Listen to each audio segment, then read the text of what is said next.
What is up? What is up, guys? Red Lion Cybersecurity News. What's up? This is my first attempt at informing the uninformed. So today we're just going to talk about the 4 trending topics of the week, okay? Yay, let's get started. Without ado, let's get started. A trending article on Tech Native is cybersecurity automation is key to fight the skills gap.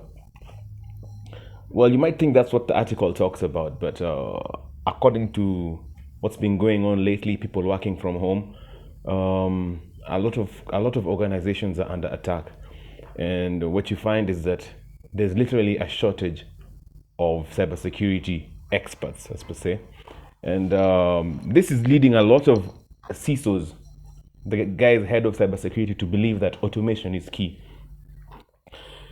The only reason why they're saying automation is key is because you find some of these people who are working in cybersecurity, they find their jobs so boring and unfulfilling, especially if you work for a big organization. So it looks like the turnover of them losing talent is high. And I guess that they believe that using AI is the only way, is automation is the best way out. But so they are wrong. Cybersecurity is more than just a shiny object. Cybersecurity is employee satisfaction. So if you just have employees who are just cybersecurity analysts and that's the best that they'll ever be, of course they'll get bored and go find something else, something better to do. Go start a podcast, maybe, you know. But at the end of the article, the guy says automation is not key. People and the process first, and then the technology. People, process, and then the technology. Automation is not key. You're trying to take our jobs. Eh? The next one is very interesting. The Japanese government agencies suffered a cyber attack exposing proprietary data. I wonder how. So basically, the Japanese governments, they use this Fujitsu project. It's a Fujitsu product. It's called Project Web, and it's a cloud-based enterprise collaboration and file sharing platform. It was launched in the 2000. So basically, it's a software as a service, and it allows these big companies to collaborate, people to collaborate and do work. But it seems like right before, it seems like as soon as Olympics was mentioned that it was going to be in Japan, the cyber attacks in Japan began, of which people want to take advantage of people going to Japan for the Olympics, but then COVID-19 happened. But anyway, the article says that 76,000 email addresses and email system settings were hacked through that Fujitsu file sharing tool. And actually, government agencies actually lost a lot of data. They stole data from the Narita airport, traffic control data, business operations data. And the Japanese Cabinet Secretary of National Cybersecurity advised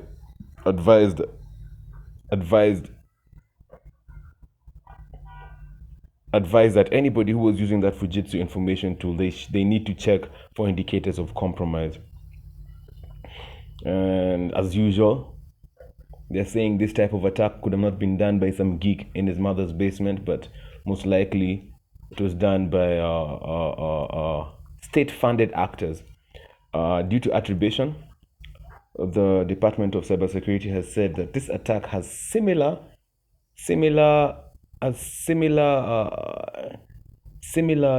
techniques that were used in the SolarWinds hack. Remember the SolarWinds hack, where somebody's password was SolarWinds123? So I'm quite sure also this Fujitsu hack, this Japanese hack, similar thing. Weak password management, weak processes, untrained people, and putting too much trust in the shiny objects. So anyway, they're still under investigation, and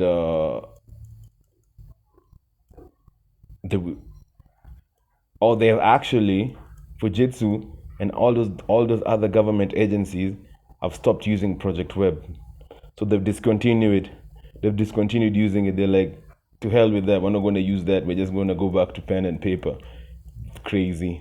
That is crazy.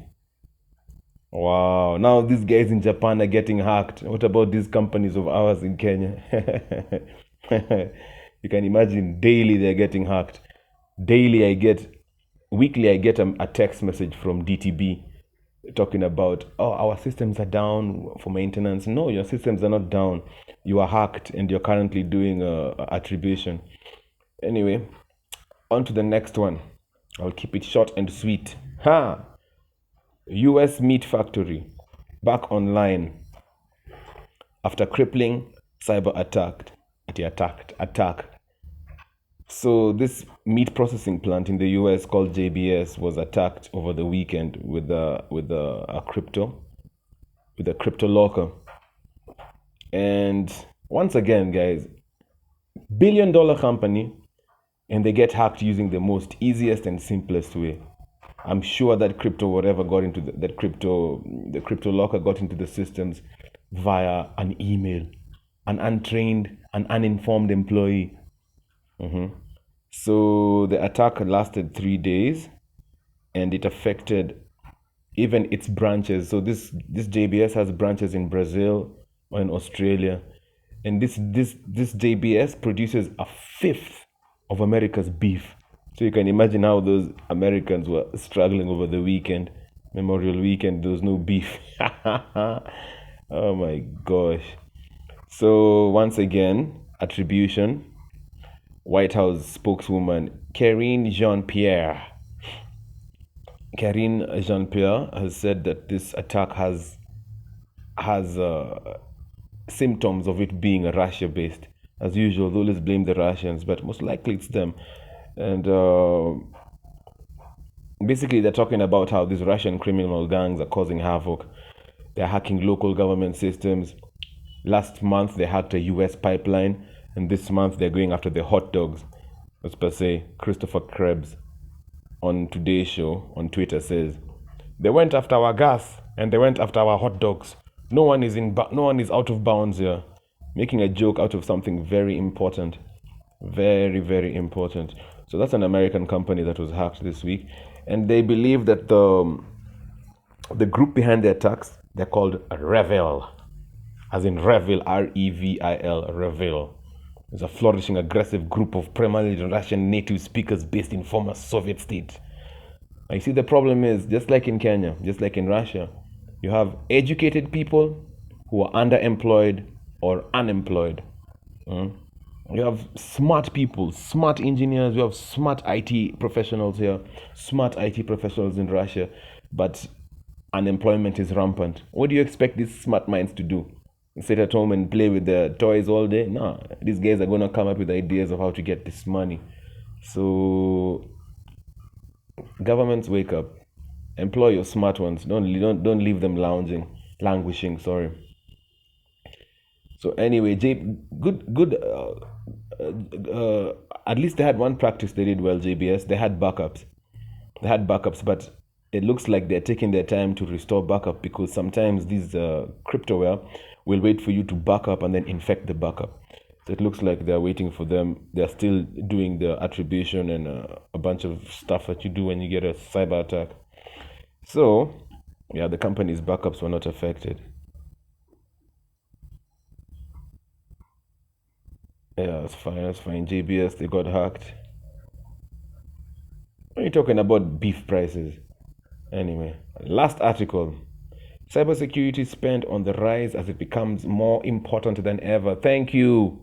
The UK government estimates the cost of cybercrime is £27 billion per year.